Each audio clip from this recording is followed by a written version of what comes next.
नमस्कार बच्चों, क्या हाल चाल है। स्वागत है आप सभी का लर्न एंड फन पे, जहां पे बच्चे टीचर आपको दिल से और दिमाग दोनों से पढ़ाते हैं। दोनों की जरूरत भी होती है पढ़ाने में। और आज बच्चों हम लोग मिले हैं बहुत ही प्यारे, बहुत ही बेहतरीन, बहुत ही लाजवाब, बहुत ही ढिंचाक चैप्टर के लिए, जिसका नाम है motion in a straight line. अब motion in a straight line chapter शुरू करने से पहले कुछ बात, क्योंकि चैप्टर स्टार्ट हो रहा है ना, कुछ बातें पहले हो जाएं। अब मोशन इन अच्छा मुझे नहीं पता ये लोगो जो है वो यहाँ क्यों लगाया गया है, बस ऐसे अच्छा लग रहा था तो लगा दिया। ऑल दो इसका बस ये एम है एक्चुअली, और कोई लेना देना नहीं है। लेकिन बच्चों बात वो नहीं हो रही है, बात ये हो रही है कि जो चैप्टर है motion in a straight line, ये चैप्टर क्या चैप्टर है। 9th क्लास थोड़ा सा याद करेंगे। 9th क्लास में हम लोगों ने एक चैप्टर पढ़ा जिसका नाम था मोशन। तो हमारा फोकस तो मोशन पे रहेगा, इसलिए उसको बच्चों में बड़ा बड़ा लिख के लाया हूं। इन अ स्ट्रेट लाइन उसका एक हिस्सा है। एक्चुअली शायद आपको पता ही हो, हमारा जो 3rd चैप्टर है motion in a straight line और एनसीईआरटी के हिसाब से, और जो 4th चैप्टर है वो है motion in a plane. Motion in a straight line और motion in a plane, in दो वर्ड्स पे हम थोड़ा बाद में चलेंगे। पहले हमें चलना है मोशन का मतलब क्या होता है। मोशन का मतलब होता है जब भी कोई ऑब्जेक्ट अपनी पोजीशन को चेंज कर रहा हो with respect to stationary objects and time. With respect to stationary objects and time का मतलब क्या होता है, आओ जरा इसके ऊपर ध्यान देते हैं। मान लेते हैं यहां पे हमारे पास एक बिल्डिंग है। अब यार बिल्डिंग तो आसानी से हिल नहीं सकती है, वैसे हिल तो सकती है लेकिन आसानी से नहीं हिल सकती है। तो ऐसा कह सकते हैं अभी थोड़ी देर के लिए कि बिल्डिंग एक स्टेशनरी ऑब्जेक्ट है। स्टेशनरी ऑब्जेक्ट्स कौन होते हैं? जो अपनी पोजीशन को इजीली चेंज नहीं करते। वैसे तो दुनिया की हर चीज अपनी पोजीशन चेंज कर सकती है, लेकिन ये हमारे पास है बिल्डिंग। अब बिल्डिंग के पास यहां पे गाड़ी खड़ी हुई थी भाई। अभी घड़ी में बज रहे थे 8 सुबह के। अब घड़ी में बज गए 8:01, तो बिल्डिंग तो वहीं रहेगी भाई। घड़ी में बज गए 8:01, बिल्डिंग तो वहीं रहेगी कि नहीं। लेकिन गाड़ी जो है वो आगे चली गई, तो क्या गाड़ी ने मोशन किया बच्चों? तो आंसर है हाँ, क्योंकि पहले वो बिल्डिंग से बहुत करीब थी, अब वो बिल्डिंग से बहुत दूर चली गई है। इसका मतलब है उसने अपनी पोजीशन को चेंज किया है with respect to stationary objects and time. तो ऐसे केस में हम बोलेंगे कि मोशन हो रहा है। क्या हो रहा है? मोशन। अगर कोई ऑब्जेक्ट अपनी पोजीशन को चेंज करता है with respect to stationary objects and time तो मोशन में कहलाया जाता है। अगर वो ऐसा नहीं करता है तो वो रेस्ट में कहलाया जाता है। जैसे कि मैं यहाँ पे बोर्ड के सामने खड़ा हो गया, अभी आप देख रहे होगे कि मेरे बोर्ड, आप मेरे पीछे इधर से मेरे कान के इस वाले हिस्से से पढ़ पा रहे होगे सेट टू, और यहां से पढ़ पा रहे होगे थोड़ा बहुत रेस्ट। तो अभी मैं यहाँ पे हूं, अभी भी मैं यहीं पे हूं, अभी भी मैं यहीं पे हूं, अभी भी मैं यहीं पे हूं, और अभी भी मैं यहीं पे हूं। तो अपनी पोजीशन जो है वो इन चीजों के रिस्पेक्ट में चेंज नहीं कर रहा। आप मेरे इस तरफ देख पा रहे हो, लिखा हुआ है रेस्ट एंड मोशन, तो मेरा उससे डिस्टेंस जो है वो कांस्टेंट रह रहा है। ये साइड में लोगो बने हुए दिख रहे हैं आपको स्लाइड के, मेरा इनसे डिस्टेंस कांस्टेंट रह रहा है। तो मैं अपनी पोजीशन को चेंज ही नहीं कर रहा हूं ना with respect to stationary objects and time, तो फिर मैं रेस्ट पे हूं। लेकिन अगर मैं अपनी पोजीशन चेंज करूं, ये देखो अब मैं इन लोगों के पास आ गया। लोगो मतलब लोगो, लोगो, लोगो देखो, लोगो इनके पास आ गया, तो मैं मोशन कर रहा हूं। अब मैं इन लोगों से बच्चों दूर चला गया, देखो है ना। तो मेरी जो पोजीशन है, आप कहोगे 11th क्लास के बच्चे को क्या नर्सरी की बातें बता रहा है, पहली क्लास है बच्चों, ऐसे ही बात करनी पड़ेगी यार। तो अगर कोई ऑब्जेक्ट अपनी पोजीशन को चेंज करता है with respect to stationary objects and time, with respect to other objects and time, उसे बोलते हैं मोशन। नहीं करता है तो हम बोल देते हैं कि वो रेस्ट पे है। ठीक है, कोई दिक्कत वाली बात ही नहीं। लेकिन अगर आसपास स्टेशनरी ऑब्जेक्ट नहीं हुए तो क्या मोशन को पता लगाया जा सकता है? अगर आसपास स्टेशनरी ऑब्जेक्ट्स ही नहीं है तो क्या हम मोशन के बारे में पता लगा सकते हैं? आंसर थोड़ा डिफिकल्ट सा हो जाता है। जैसे कि मान लो आप समुद्र के बीचों बीच हो, या मान लो आप एक बहुत बड़े ग्रास लैंड में हो जहां पे आसपास घास ही घास है, तो वहां पे मोशन के बारे में पता लगाना बहुत डिफिकल्ट होगा, बिकॉज आसपास सिर्फ घास ही घास है। या फिर मैं आपको यहाँ पे एक ब्लैंक स्लाइड दे दूं और मैं यहाँ पे एक डॉट बना दूं और मैं बोलूं अपनी आंख बंद करो, फिर मैं इस डॉट को मिटा के यहाँ कर दूं, तो आप बहुत ही मुश्किल होगा पता लगा पाओ, क्योंकि बच्चों आसपास स्टेशनरी ऑब्जेक्ट्स नहीं है। लेकिन अगर मैं यहाँ पे एक लाइन बनाता हूँ, फिर मैं लाइन खिसका के यहाँ ले जाता हूँ, तो आप साफ पता लगा लो कि मोशन हो रहा है, क्योंकि ऑब्वियस सी बात है ये लाइन पहले इस लोगों से दूर थी, अब ये लोगों के पास है। यानी अगर मुझे मोशन पता लगाना है कि हो रहा है कि नहीं हो रहा है, तो आसपास स्टेशनरी ऑब्जेक्ट्स का होना जरूरी है, अदरवाइज मोशन पता लगाना थोड़ा सा डिफिकल्ट हो जाता है। जैसे बहुत एक बड़े एरिया में बर्फ ही बर्फ है और कुछ नहीं है, तो वहां पे अगर आप अपनी नाव चलाते हो, बर्फ में नाव चलाते हो, बर्फ में नाव चलती है, क्या कर रहा है आशु यार, बर्फ में नाव नहीं चलती बच्चों। मान लो बर्फ में आप स्केटिंग कर रहे हो, कोई वहां पे स्लेज चल रहा है, तो वहां पे बहुत मुश्किल है क्योंकि आसपास सिर्फ बर्फ ही बर्फ है, समझ रहे हो आप। हाँ, और उस बर्फ के अंदर कोई मान लो कि वहां पे कोई खंबा गड़ा हुआ है, कुछ भी एरिया है समझो आप, जहां पे आप पता से लाइट हाउस है, एक समुद्र के बीचों बीच एक बोट है, आप हेलीकॉप्टर से ऊपर से उड़ रहे हो, आप नहीं देख पाओगे, मोशन नहीं पता लगा पाओगे, ना के बराबर चांसेस हैं। एक आध चप्पू मारा बंदा आगे हो गया, नहीं पता लगा पाओगे। हाँ, बहुत लंबा डिस्टेंस चली बोट तो ठीक है, लेकिन एक आध चप्पू मारेगी बोट, इधर उधर हिलेगी, तो ऊपर हेलीकॉप्टर से नहीं पता लगा पाओगे। लेकिन अगर आसपास कोई लाइट हाउस है ना, तो लाइट हाउस है, समुद्र है, यहाँ पे लाइट हाउस है, अब आप बोट को इधर से इधर लेके जाते हो तो पता लग जाएगा। लेकिन अगर लाइट हाउस नहीं था, आसपास कोई भी स्टेशनरी ऑब्जेक्ट नहीं था, तो मोशन का पता लगाना थोड़ा सा डिफिकल्ट हो गया था, ठीक है ना। तो ये बात आपको समझनी रहेगी, ठीक है ठीक है ठीक है। अब मोशन और रेस्ट क्या है, बेसिक बेसिक बात समझी। अब हमें यहाँ पे एक बात करनी है फ्रेम ऑफ रेफरेंस की। फ्रेम ऑफ रेफरेंस क्या होता है, चलो अगर मुझे किसी का मोशन ऑब्जर्व करना है, मान लो मैं चाहता हूं कि मैं किसी का मोशन ऑब्जर्व करूं, तो मेरे पास क्या क्या चीजें होनी चाहिए। मेरे पास होनी चाहिए घड़ी, जिससे मैं टाइम निकाल पाऊं। मेरे पास होने चाहिए डिस्टेंस नापने के लिए कुछ भी, चाहे वो कोई मुझे आप मेजरिंग टेप दे दो, चाहे मुझे आप वो स्केल दे दो, चाहे वो आप मुझे कोई रस्सी दे दो, कोई नाड़ा दे दो, कुछ भी दे दो जिससे मैं डिस्टेंस निकाल सकूं। क्या निकाल सकूं, डिस्टेंस। और मैं खुद, यानी फ्रेम ऑफ रेफरेंस तीन चीजों से मिलकर बनता है। फ्रेम ऑफ रेफरेंस तीन चीजों से मिलकर बनता है। एक होता है ऑब्जर्वर, यानी कि बच्चों जो मोशन को ऑब्जर्व करेगा। एक होता है बच्चों कोऑर्डिनेट एक्सेस। कोऑर्डिनेट एक्सेस का मतलब आसान भाषा में अगर बात करें तो कोऑर्डिनेट एक्सेस का मतलब यहाँ पे डिस्टेंस नापना ही है, क्योंकि डिस्टेंस को हम एक्स वाई जेड के टर्म्स में नापेंगे, आप धीरे धीरे सीख जाओगे। लेकिन आसान भाषा में कहें तो कोऑर्डिनेट एक्सेस मतलब डिस्टेंस नापना है। एंड सबसे जरूरी चीज, आपके पास घड़ी होनी चाहिए। अब वो घड़ी मोबाइल में भी हो सकती है, वो घड़ी भी हो सकती है, वो घड़ी किसी खिलौने में हो सकती है, किसी टॉय में हो सकती है। घड़ी आपको बस टाइम नापना है, अब वो किसी भी तरीके से नापा जाए वो अलग बात है। लेकिन इन तीनों को मिला के बनता है frame of reference. Frame of reference क्या होता है, जो किसी के मोशन को ऑब्जर्व करता है। तो मोशन को ऑब्जर्व करने के लिए अगर आपको किसी का मोशन ऑब्जर्व करना है तो तीन चीजें चाहिए बच्चों, जो हमारी किताबें कहती हैं। एक है ऑब्जर्वर, एक है कोऑर्डिनेट एक्सिस और एक है क्लॉक। वैसे मेरे हिसाब से चौथी चीज भी चाहिए मोशन को ऑब्जर्व करने के लिए, वो है नियत बच्चों। हर काम को करने के लिए नियत चाहिए होती है। वाह, मैंने क्या बात बोली है बच्चों। लेकिन ऑब्जर्वर, कोऑर्डिनेट एक्सिस और क्लॉक, ये तीन चीजें मिला के एक फ्रेम ऑफ रेफरेंस बनता है। तो क्या मैं इस वक्त एक फ्रेम ऑफ रेफरेंस हूं? हाँ, मेरे पास घड़ी है।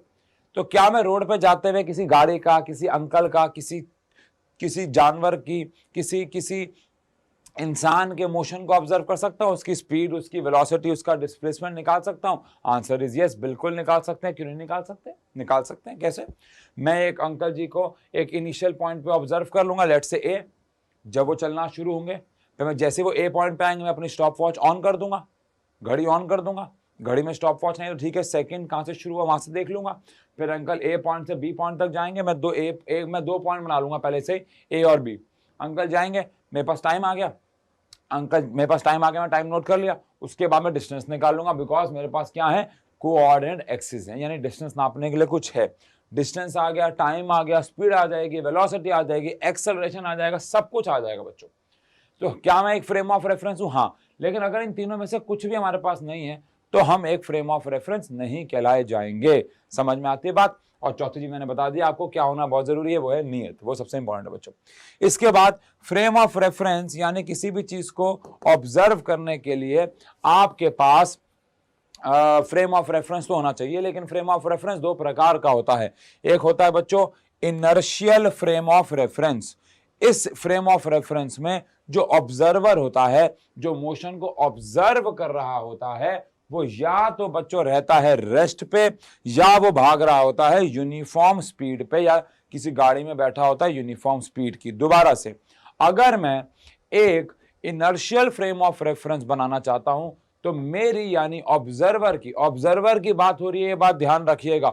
ऑब्जर्विंग ऑब्जेक्ट की नहीं, जिसको मैं ऑब्जर्व कर रहा हूं उसकी यहां बात नहीं हो रही, यहां बात हो रही है ऑब्जर्वर की। मैं ऑब्जर्वर हूं, मैं गाड़ी के मोशन को ऑब्जर्व कर रहा हूं। यस और नो? यस। तो मैं या तो रेस्ट पे होना चाहिए, या फिर अगर मैं चल भी रहा हूं तो मेरी जो स्पीड होनी चाहिए वो कांस्टेंट होनी चाहिए। अगर ऐसा है तो मैं कौन सा फ्रेम ऑफ रेफरेंस कहलाया जाऊंगा? Inertial frame of reference. कौन सा? इनर्शियल। तो ऐसा फ्रेम ऑफ रेफरेंस जिसमें ऑब्जेक्ट या तो रेस्ट पे होता है, ऑब्जर्वर, ऑब्जर्वर की बात हो रही है।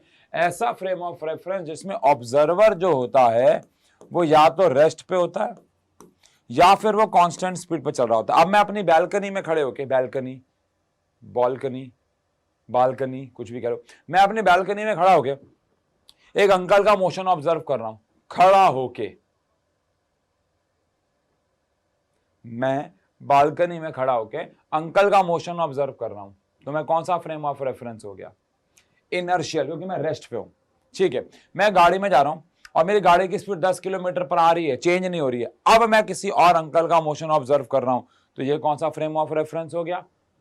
इनर्शियली हुआ, क्योंकि मेरी स्पीड 10 है। यानी ऑब्जर्विंग ऑब्जेक्ट जिसको हम ऑब्जर्व कर रहे हैं उसके साथ क्या हो रहा है हमें कोई फर्क नहीं पड़ता। हम यानी ऑब्जर्वर अगर रेस्ट पे है या फिर कांस्टेंट स्पीड पे चल रहा है तो ऐसे फ्रेम ऑफ रेफरेंस को हम कह देंगे inertial frame of reference. This frame of reference is called inertial frame of reference. Done, done done. अब ऑब्वियसली बात है, non inertial frame of reference क्या होता है? ऐसा फ्रेम ऑफ रेफरेंस जिसमें ऑब्जेक्ट या तो नॉन यूनिफॉर्म मोशन में होगा, मतलब कि उसकी स्पीड या फिर वेलोसिटी बार बार चेंज होगी। अगर आप अभी वेलोसिटी का मतलब नहीं जानते हो इन केस, तो छोड़ दो, अभी आप स्पीड पे ध्यान दो।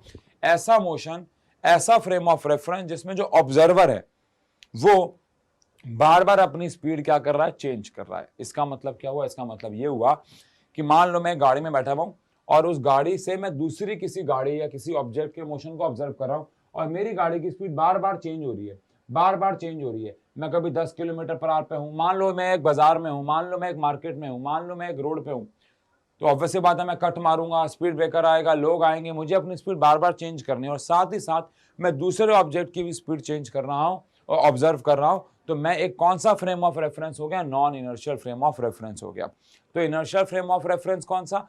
जिसमें ऑब्जेक्ट या ऑब्जर्वर जो है वो या तो रेस्ट पे रहेगा या कांस्टेंट वेलोसिटी पे चलेगा। लेकिन नॉन इनर्शियल में जो ऑब्जर्वर है वो नॉन यूनिफॉर्म मोशन में होगा।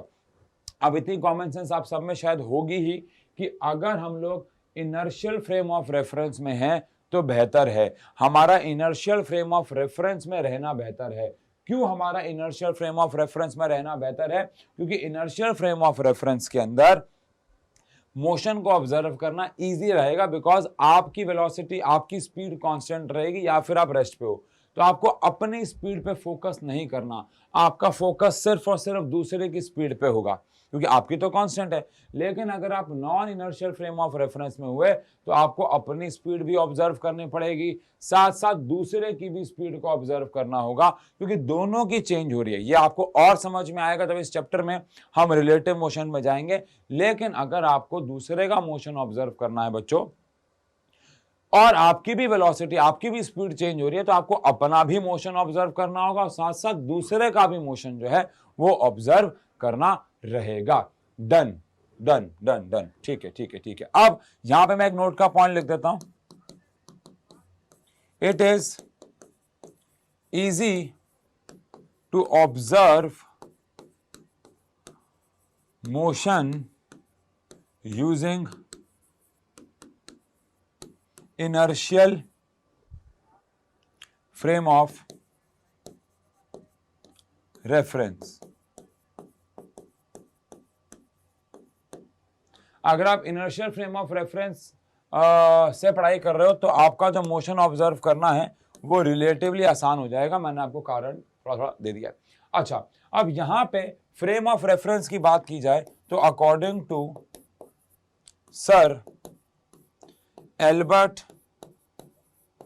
आइंस्टाइन जी लगाना बहुत जरूरी है बच्चों, every object in this universe is at rest or in motion depending upon the frame of reference। बेटा एक बहुत देखो, अभी हम बात कर रहे हैं कुछ ऑब्जेक्ट रेस्ट में है, कुछ ऑब्जेक्ट मोशन में है, कुछ ऑब्जेक्ट रेस्ट में है, कुछ ऑब्जेक्ट मोशन में, ऐसे बातें कर रहे हैं। मैं आपसे सवाल पूछूं कि ये बोर्ड किस पे, आप कहोगे रेस्ट पे। मैं आपसे एक सवाल पूछूं आपके घर में लगा हुआ एक दीवार पे एक फोटो फ्रेम, आप कहोगे रेस्ट पे। मैं कहूँ दीवार पे लगी हुई घड़ी, आप कहोगे रेस्ट पे। मैं कहूँ रोड पे चलती हुई गाड़ी, आप कहोगे मोशन में। मैं कहूँ रोड पे लगा हुआ पेड़, आप कहोगे रेस्ट पे। लेकिन एल्बर्ट आइंस्टाइन जी ने कहा था, दुनिया की, एल्बर्ट आइंस्टाइन जी के हिसाब से दुनिया में कुछ भी ना रेस्ट पे है ना मोशन पे। ऐसा कह लो या ऐसा कह लो, सभी रेस्ट पे है, सभी मोशन में। ये तो डिपेंड करता है देखने वाले के नजरिए पे। अब मेरे पीछे लगा हुआ बोर्ड, मैं आपसे पूछूं रेस्ट पे मोशन में है, तो आप कहोगे रेस्ट पे। लेकिन अगर मैं आपको बोलूं कि आप इस नजरिए से देखो कि पूरी धरती घूम रही है, पूरी अर्थ सन का चक्कर काट रही है, तो अर्थ के अंदर ये पूरा का पूरा कमरा भी तो आता है, ये पूरा कमरा अर्थ का पार्ट है, तो वो भी सन के चक्कर काट रहा होगा। तो बेसिकली ये बोर्ड भी सन के चक्कर काट रहा है। देखा जाए इस नजरिए से देखो, सन पे बैठ के देखो, सन पे बैठ नहीं सकते, सन पे बैठ के देखो तो ये बोर्ड हिलता हुआ नजर आएगा, घूमता हुआ नजर आएगा उसके आसपास। तो देखने का नजरिया है भैया ये तो। अब हम, आप, मैं, सब, हम सब एक गाड़ी में है, उस गाड़ी का नाम है अर्थ, और वो गाड़ी सन के चक्कर काट रही है। तो अगर गाड़ी चल रही है तो गाड़ी के अंदर के लोग भी चल रहे हैं, उसके अंदर का सामान भी चल रहा है, उसके अंदर का स्टीरियो भी चल रहा है, उसके अंदर की सीटें भी चल रही है, सब चल रहा है। आप और मैं घूमने जा रहे हैं कहीं, गोवा जा रहे हैं, नहीं गोवा नहीं जाएंगे, मूड बन जाएगा। आप और मैं शिरडी जा रहे हैं। अब आप मुझे बताइए, मैं आपके साथ बैठा हुआ हूं, आप मेरे साथ बैठे हुए, मैं और आप एक दूसरे के रिस्पेक्ट में किस पे हैं, रेस्ट पे हैं। एक दूसरे से बातें कर रहे हैं, हाय हेलो कर रहे हैं, भजन गा रहे हैं क्योंकि वो अच्छी जगह जा रहे हैं, तो वहां पे हम एक दूसरे के रिस्पेक्ट में रेस्ट पे हैं। लेकिन हम दोनों मूव भी कर रहे हैं, देखा जाए तो बाहर वाले के रिस्पेक्ट में हम तो मूव करने जा रहे हैं। तो यार एल्बर्ट आइंस्टाइन जी के हिसाब से इसको थ्योरी ऑफ रिलेटिविटी बोलेंगे, बड़े हो जाए, अभी हमारी उतनी हैसियत नहीं है। लेकिन यार बेसिक बात यह है, दुनिया की हर चीज रेस्ट पे है, दुनिया की हर चीज मोशन में है। ये तो डिपेंड करता है कि हम उसे कैसे देख रहे हैं, कहाँ देख रहे हैं, किसके रिस्पेक्ट में देख रहे हैं। सन राइजेज इन, आप बोलोगे ईस्ट, मैं बोलूंगा नहीं, मैं कहूंगा भैया सन तो वही है, लेकिन किसके रिस्पेक्ट में, अर्थ के रिस्पेक्ट में। अगर अर्थ के रिस्पेक्ट में देखा जाए तो सन नहीं हिल रहा है, सन वहीं का वहीं है मेरे बच्चों, पता है ना आपको तो। लेकिन अगर हम यूनिवर्स के सेंटर के रिस्पेक्ट से देखें तो हमारा पूरा सोलर सिस्टम, हमारी पूरी गैलेक्सी चक्कर काट रही है यूनिवर्स के सेंटर के। तो वैसे देखें तो सन भी हिल रहा है, सोलर सिस्टम के रिस्पेक्ट से देखें तो सन रेस्ट पे, यूनिवर्स के रिस्पेक्ट से देखें, यूनिवर्स के सेंटर के रिस्पेक्ट से देखें तो सन भी हिल रहा है, स्टार्स। तो यार आप समझ रहे हो ना मेरा कहने का मतलब क्या है। ये तो डिपेंड करता है कि हमारा फ्रेम ऑफ रेफरेंस कौन है। अगर फ्रेम ऑफ रेफरेंस मैं हूं तो रोड पर चलती हुई गाड़ी मोशन में है। अगर फ्रेम ऑफ रेफरेंस मैं हूं तो अभी इस वक्त तो ये बोर्ड रेस्ट पे है। लेकिन अगर मैं सन पर चला जाऊं और फ्रेम ऑफ रेफरेंस बन जाऊं तो पूरा का पूरा जो बोर्ड क्या, ये पूरा कमरा क्या, ये पूरी धरती ही क्या है बच्चों, मोशन में। तो कहने का मतलब आप समझ रहे हैं कि कोई चीज रेस्ट पे है, मोशन पे, डिपेंड करता है कि फ्रेम ऑफ रेफरेंस क्या है। ये according to Albert Einstein theory of relativity. Although ये पढ़ाई बहुत कॉम्प्लेक्स है, इसको हम हायर क्लासेस में पढ़ते हैं। चलिए अब हम बात करते हैं स्केलर क्वांटिटीज और वेक्टर क्वांटिटीज की। बेसिक बात है, पता ही होगा, ऐसी क्वांटिटीज जिनमें डायरेक्शन की जरूरत नहीं होती उनको पढ़ते वक्त, उन्हें स्केलर क्वांटिटीज बोलते हैं। जैसे कि अगर मैं बोलूं 1 घंटा प्लस 2 घंटा, आप बोलोगे कितना हो गया, मैं बोलूंगा 3 घंटा, है ना। तो टाइम में डायरेक्शन देने की जरूरत नहीं। मैं आपको बोलूं 5 मिनट प्लस 4 मिनट, आप बोलोगे 9 मिनट, डायरेक्शन की जरूरत नहीं है। मैं आपको बोलूं 2 किलो प्लस 5 किलो, आप बोलोगे भैया 7 किलो, डायरेक्शन की जरूरत नहीं है। ऐसी क्वांटिटी जिनको पढ़ाई करते वक्त डायरेक्शन की जरूरत नहीं होती है, जिनमें डायरेक्शन होती ही नहीं है, उन्हें बोलते हैं स्केलर क्वांटिटीज। पैसा, मैं आपको बोलूं 5 रुपए प्लस 10 रुपए, आप किसी भी हाल में 15 रुपए ही बोलोगे, 15 रुपीज ही बोलोगे, बिकॉज पैसे के पास भी डायरेक्शन नहीं है या हमें डायरेक्शन चाहिए नहीं। ऐसी क्वांटिटी जिनमें डायरेक्शन की कोई नीड नहीं है, कोई जरूरत नहीं है, या उनके पास डायरेक्शन होती ही नहीं है, उन्हें बोलते हैं स्केलर क्वांटिटीज। एग्जाम्पल में से कुछ आप समझ सकते हो, मास, टाइम, डिस्टेंस को समझ जाओगे धीरे धीरे। ये सारी स्केलर क्वांटिटी हैं। स्केलर क्वांटिटीज को सीधा मैथ्स लगा के ऐड, सब्ट्रैक्ट, मल्टीप्लाई और डिवाइड किया जा सकता है जैसे नॉर्मल मैथ्स लगाते हैं। इसको मैथ्स को अलजेब्रा कहते हैं। 2 + 2 4, 3 + 3 9, 3 + 3 9, व्हाट इज दिस, 3 + 3 6, 3 × 3 9। तो ये मैथ्स जो हम बोल रहे हैं, जो हम पढ़ते आए हैं आज तक, दिस इज अलजेब्रा। लेकिन फिर आते हैं हमारे पास वेक्टर क्वांटिटीज। ऐसी क्वांटिटीज बच्चों जिनको डायरेक्शन की या तो जरूरत है, उसके बगैर उन्हें नहीं पढ़ सकते, या उनके पास डायरेक्शन होती ही है, उन्हें बोलते हैं वेक्टर क्वांटिटीज। जैसे कि सबसे इंपॉर्टेंट इसका एग्जांपल आता है फोर्स। आपसे मैं एक सवाल पूछता हूं, 2 न्यूटन प्लस 2 न्यूटन क्या होता है? मतलब मैंने एक ऑब्जेक्ट पे 2 न्यूटन की फोर्स लगाई और आपने भी 2 न्यूटन की फोर्स लगाई, तो टोटल फोर्स कितनी हुई? 4 मत बोलना, क्योंकि ये तो डिपेंड करता है। अब मैंने अगर इस ऑब्जेक्ट पे इधर लगा दी 2 न्यूटन और इधर ही लगा दी 2 न्यूटन तो 4 हो जाएगी। लेकिन अगर मैं इस ऑब्जेक्ट पे इधर लगा दूं 2 न्यूटन और इधर लगा दूं 2 न्यूटन तो 0 हो जाएगी। और अगर मैं इस ऑब्जेक्ट पे इधर लगा दूं 2 न्यूटन और इधर लगा दूं 2 न्यूटन, आप पढ़ोगे आगे जाके, फोर्स बदल जाएगी। कहने का मतलब बच्चों ये है कि फोर्स को पढ़ने के लिए आपके पास डायरेक्शन होना बहुत जरूरी है। अगर आपके पास डायरेक्शन नहीं है तो आप फोर्स के बारे में पढ़ाई नहीं कर सकते। मैं आपको बोल दूं 2 न्यूटन की फोर्स, 2 न्यूटन की फोर्स सेम डायरेक्शन में है तो आप बोलोगे 4 न्यूटन हो गया। मैं बोलूं 2 न्यूटन और 2 न्यूटन ऑपोजिट डायरेक्शन में है तो वो 0 हो जाएगा।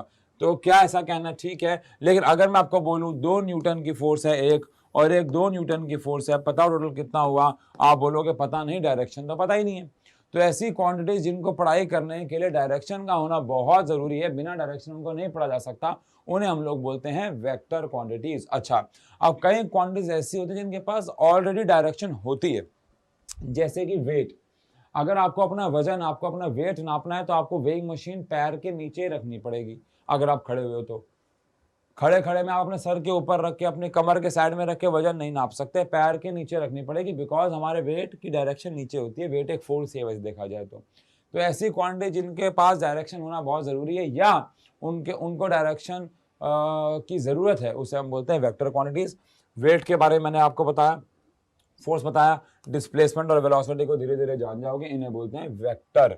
अब वेक्टर्स को सीधा ऐड, सीधा सब्ट्रैक्ट, मल्टीप्लाई या डिवाइड नहीं किया जा सकता, और अगर करना है तो इसके लिए अलग पढ़ाई होती है जिसे अलजेब्रा नहीं कहते, इसे वेक्टर्स कहते हैं। यहाँ पे लिखा हुआ है कि हम इसे नॉर्मल अलजेब्रा से कि भैया 2 + 2 4 हो गया, 2 × 2 4 हो गया, ऐसा नहीं होता है। ये आप सीखोगे धीरे धीरे कि वेक्टर की पढ़ाई अलग है। मेन वेक्टर की पढ़ाई मोशन इन अ प्लेन में आएगी, लेकिन वेक्टर्स को सीधा ऐड या सीधा सब्ट्रैक्ट या सीधा मल्टीप्लाई या सीधा डिवाइड नहीं किया जा सकता। इनके लिए अलग मैथ्स होती है जिसे वेक्टर ही कहते हैं।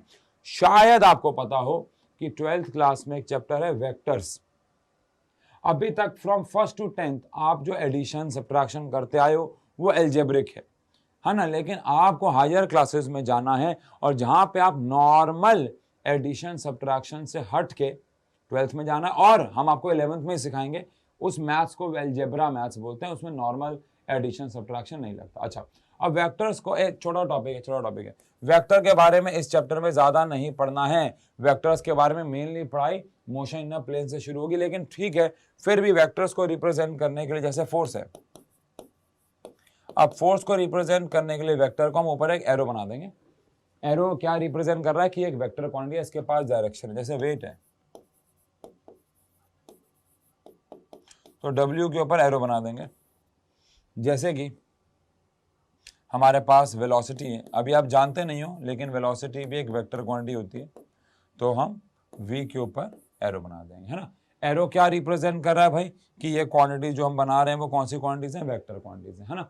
बस और कुछ नहीं, बस रिप्रेजेंटेशन होता है। ठीक है जी, कोई दिक्कत परेशानी अभी तक? पक्का। अब बात करते हैं कंसेप्ट ऑफ डिस्टेंस और डिस्प्लेसमेंट के बारे में। अब डिस्टेंस क्या होता है भाई? तो डिस्टेंस का मतलब होता है length of path covered when we travel जब हम चलते हैं तो कितनी पाथ लेंथ की हम कवर करते हैं, इसे कहते हैं डिस्टेंस। इसकी SI यूनिट मीटर होती है, इसकी SI यूनिट मीटर होती है, आप जानते ही होंगे। और ये एक स्केलर क्वांटिटी होती है, बात करते हैं अभी। ये एक कौन सी क्वांटिटी होता है? स्केलर। डिस्टेंस को रिप्रेजेंट करने के लिए हम लोग S या फिर X यूज करेंगे, इसके सिंबल। ज्यादातर हम लोग S यूज करेंगे, बट कई किताबें X भी यूज करती हैं। आप कुछ केसेस ले लेते हैं, जैसे कि अगर हमारे पास, मैं A से B जाता हूं 5 मीटर और B से C जाता हूं 3 मीटर, तो डिस्टेंस कितना हो गया? 8 मीटर। मैं A से B जाता हूं 5 मीटर और B से C जाता हूं 3 मीटर, डिस्टेंस कितना हो गया? 8 मीटर। मैं A से B जाता हूं 5 मीटर और B से C आता हूं 3 मीटर, डिस्टेंस कितना हो गया? 8 metre.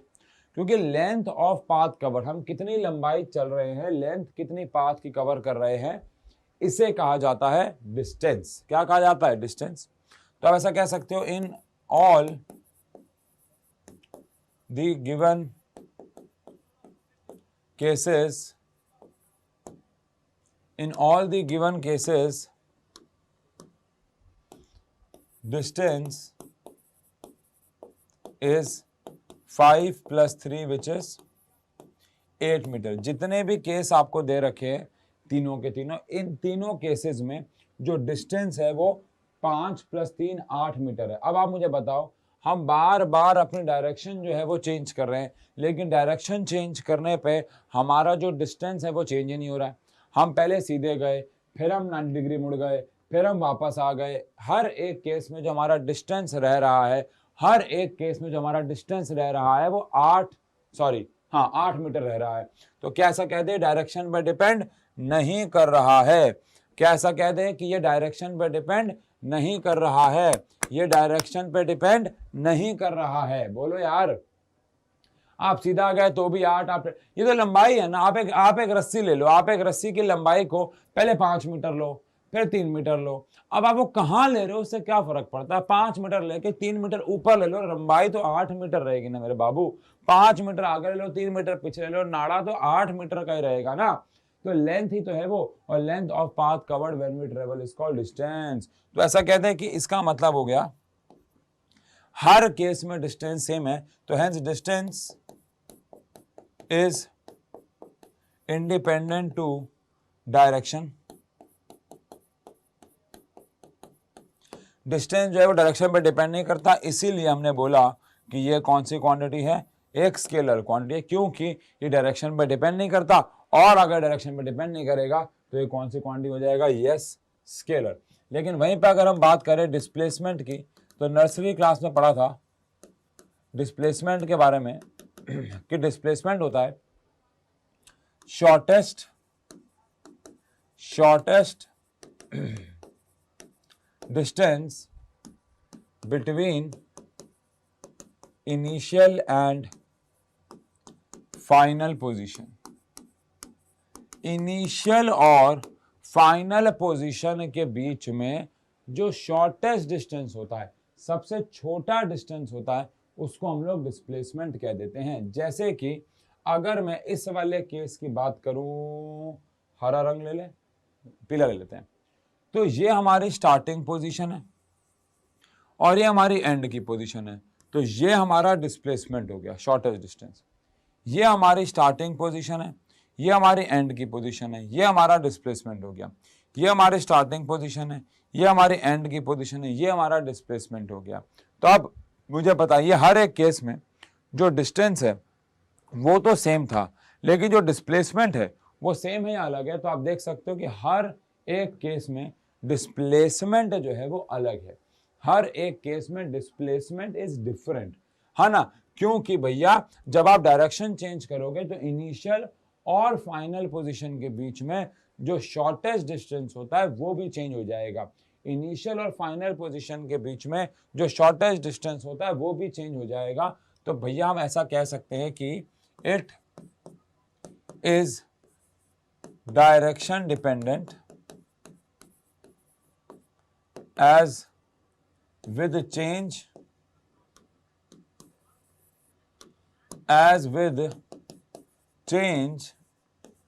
in direction displacement changes, with change in direction displacement changes, direction के चेंज होने पे डिस्प्लेसमेंट जो है वो भी चेंज हो जाएगा। इसका मतलब ये कौन सी क्वांटिटी हो गया, वेक्टर। देखो ना, हर डायरेक्शन चेंज करने पे डिस्प्लेसमेंट चेंज हो रहा है, इसका मतलब ये कौन सी क्वांटिटी हो गया, वेक्टर क्वांटिटी हो गया। ठीक है जी। अब बताओ डिस्प्लेसमेंट जीरो कब होगा, जब हम मान लो आप ए पॉइंट से शुरू करते हो और बी पॉइंट पे जाते हो और सी पॉइंट पे आते हो और वापस डी पे आते हो और फिर वापस ए पे चले जाते हो, तो क्या डिस्प्लेसमेंट जीरो हो जाएगा। हाँ, तो displacement can be zero when initial and final position is same. अगर इनिशियल और फाइनल पोजीशन सेम है, अगर हमारी इनिशियल और फाइनल पोजीशन सेम है तो जो हमारा डिस्प्लेसमेंट होगा वो जीरो हो जाएगा। अगर आप घूम के वापस वहीं पे आ गए तो डिस्प्लेसमेंट क्या हो जाएगा, जीरो। जैसे हमारी घड़ी की सुइयों का एग्जांपल लेते हैं, हमारी घड़ी की सुइयां हर एक चक्कर काट के अपना डिस्प्लेसमेंट जीरो कर लेते हैं। जैसे सेकंड वाली सुई है, हर 60 सेकंड यानी 60 सेकंड बाद अपना डिस्प्लेसमेंट वापस से जीरो कर लेती है। मिनट वाली सुई हर 60 मिनट के बाद यानी 1 घंटे बाद अपना डिस्प्लेसमेंट जीरो कर लेती है। और आर वाली सुई हर 12 घंटे के बाद 12 आवर्स के बाद अपना डिस्प्लेसमेंट जीरो कर लेती है। तो ऐसे ही है ना। अब अर्थ है हर 1 साल बाद अपना डिस्प्लेसमेंट जीरो कर लेती है। आपके पापा सुबह ऑफिस के लिए घर से निकलते हैं, घर वापस आ जाते हैं, डिस्प्लेसमेंट जीरो हो जाता है। आपके पार्किंग में खड़ी हुई गाड़ी, आप जाते हो जयपुर जाते हो, पूरा घूम के आते हो और वापस दिल्ली में आके अपने घर के पार्किंग में गाड़ी लगा देते हो, तो डिस्प्लेसमेंट कितना हो जाता है, जीरो हो जाता है। तो डिस्प्लेसमेंट जीरो कब होगा, जब इनिशियल और फाइनल पोजीशन जो है वो हमारी सेम रहेगी। ठीक है जी, तो डिस्प्लेसमेंट जीरो हो जाएगा। अब एक सवाल पूछता हूँ, इसका आंसर कमेंट सेक्शन में देना अभी इसी वक्त। बोलो, इसके लिए मैं आपको कितने सेकंड दूंगा, पूरे 30 सेकंड दूंगा, बहुत ज्यादा टाइम दूंगा बच्चों, पूरा का पूरा, ओहो ये तो 1 घंटा हो गया, पूरा का पूरा 30 सेकंड दूंगा बच्चों मैं आपको। अब 30 सेकंड किस चीज के हैं, क्वेश्चन ध्यान से सुनना। एक ऐसा केस आपको बताना है जहां पे डिस्प्लेसमेंट जो है वो डिस्टेंस से ज्यादा हो जाए, जहां पे डिस्प्लेसमेंट जो है वो डिस्टेंस से ज्यादा हो जाए। जल्दी से सुनया तू तोड़ दिए दिल बलिए, अखा नाल मुंडे करे किल बलिए। जहां पे डिस्प्लेसमेंट जो है वो डिस्टेंस से ज्यादा हो जाए। जल्दी जल्दी कमेंट सेक्शन में आंसर दे देना ईमानदारी से। घंटी बजेगी शायद।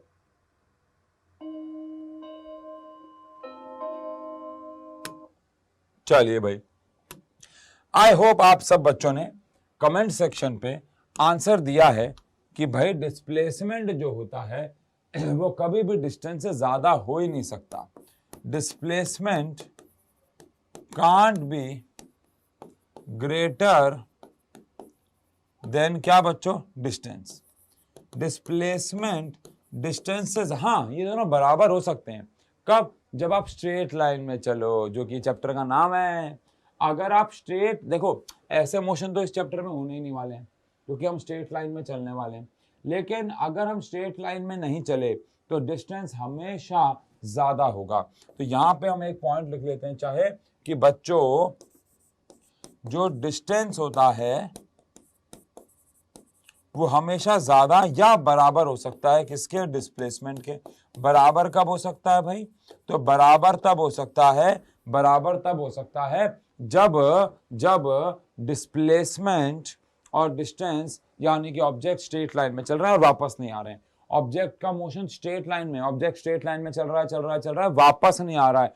तो अगर कोई चीज स्ट्रेट लाइन में चल रही है और वापस नहीं आ रही है तो उसका डिस्टेंस और डिस्प्लेसमेंट बराबर हो जाएगा। लेकिन अदरवाइज कोई भी और केस हो, डिस्टेंस हमेशा ज्यादा ही होगा। ठीक है जी। तो अब मैं ऐसा कह सकता हूं, एक और पॉइंट लिख सकता हूं कि मोशन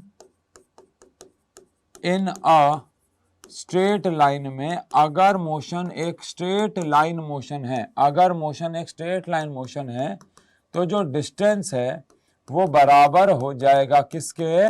डिस्प्लेसमेंट के। जो डिस्टेंस है वो बराबर हो जाएगा किसके? डिस्प्लेसमेंट के।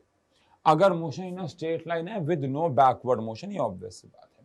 अदरवाइज डिस्टेंस हमेशा ज्यादा होता है डिस्प्लेसमेंट के, बिकॉज इट शॉर्टेस्ट डिस्टेंस होता है। ठीक है जी, डन है। बढ़ते हैं आखिरी कंसेप्ट पे चलते हैं आज के, और वो है स्पीड और वेलोसिटी। अब ये स्पीड और वेलोसिटी का क्या खेल रहता है, आओ जरा समझें। शायद आपको पता हो कि स्पीड होता है ऑब्जेक्ट ने कितना डिस्टेंस चला पर यूनिट टाइम। स्पीड होता है ऑब्जेक्ट ने कितना डिस्टेंस चला पर यूनिट टाइम। लेकिन वहीं पे वेलोसिटी होता है ऑब्जेक्ट ने कितना डिस्प्लेसमेंट चला पर यूनिट टाइम, कितना डिस्प्लेसमेंट कवर किया पर यूनिट टाइम। दोनों सेम से साउंड करते हैं, लेकिन एक होता है मुझे अभी भी किसी ने गाली दी है, मेरी जीभ कट गई है। ऐसा होता है, मेरे घर वाले तो ऐसे बोलते थे, टाइम देख के बताओ। जैसे भी बज रहे अभी जब मैं लेक्चर रिकॉर्ड कर रहा हूँ 9:10, तो 9 में 10 ऐड कर दो, कितना हो गया? 19। फिर 9 और 1 ऐड कर दो 10, तो 10 नंबर बन रहा है। अब 10 नंबर बन रहा है तो 0 से 10 तक के नंबर में ABCD पे 10 पे क्या होता है? ABCDEFGHIJ। जे नाम के बंदे ने मुझे गाली दी है। जे नाम का बंदा कौन है? जॉनी से पता नहीं कौन है। चलो, लेकिन बच्चों ये मैं कह रहा हूं कि स्पीड और वेलोसिटी लगभग सेम साउंड करता है। स्पीड जो होता है वो होता है डिस्टेंस अपॉन में टाइम, लेकिन वहीं पे वेलोसिटी होता है बच्चों डिस्प्लेसमेंट अपॉन में टाइम। अब स्पीड होता है डिस्टेंस अपॉन टाइम, तो इसकी SI यूनिट क्या हो जाएगी? हमने कितना डिस्टेंस चला पर यूनिट टाइम, इसको स्पीड बोलते हैं। नर्सरी क्लास का बच्चा भी जानता है ये। इसकी SI यूनिट क्या हो जाएगी? मीटर पर सेकेंड। अच्छा, ये तो कॉमन सेंस है ना कि डिस्प्लेसमेंट की SI यूनिट क्या होगी? इसकी SI यूनिट क्या होगी भाई? मीटर होगी। अच्छा, और डिस्प्लेसमेंट को शो किससे करते हैं? अगेन S या फिर X से। लेकिन फर्क क्या हुआ भाई? X और X में फर्क क्या हुआ? तो अरे फर्क ये हुआ कि यहाँ पे S और X के ऊपर हम लोग ऐसे एरो भी लगा देंगे, बिकॉज डिस्प्लेसमेंट एक वेक्टर क्वांटिटी होती है। अच्छा, ऐसे ही SI यूनिट इसकी मीटर पर सेकेंड, और इसकी SI यूनिट की बात करें तो इसकी भी SI यूनिट क्या हो जाएगी? मीटर पर सेकेंड। बस फर्क क्या है? फर्क ये है कि ये एक स्केल, फर्क है कि इसमें डिस्टेंस अपॉन टाइम आ रहा है, उसमें डिस्प्लेसमेंट अपॉन टाइम आ रहा है। ये एक स्केलर क्वांटिटी होती है, इसीलिए स्पीड का जो सिंबल रहता है वो रहता है v और x/t। तो इसका हो ही गया, है ना भाई? और यहां पे अगर बात करें तो ये एक वेक्टर क्वांटिटी है, क्योंकि भैया अगर डायरेक्शन चेंज हुई तो डिस्प्लेसमेंट चेंज होगा, जो कि बात कर चुके हैं। अगर डायरेक्शन चेंज हुई तो डिस्प्लेसमेंट चेंज होगा। कहाँ गया भाई? डायरेक्शन चेंज करने पर डिस्प्लेसमेंट चेंज होगा। और अगर डिस्प्लेसमेंट चेंज हुआ तो क्या डिस्प्लेसमेंट के चेंज होने पे वेलोसिटी भी चेंज होगी? आंसर है हाँ, इसीलिए एक वेक्टर क्वांटिटी है।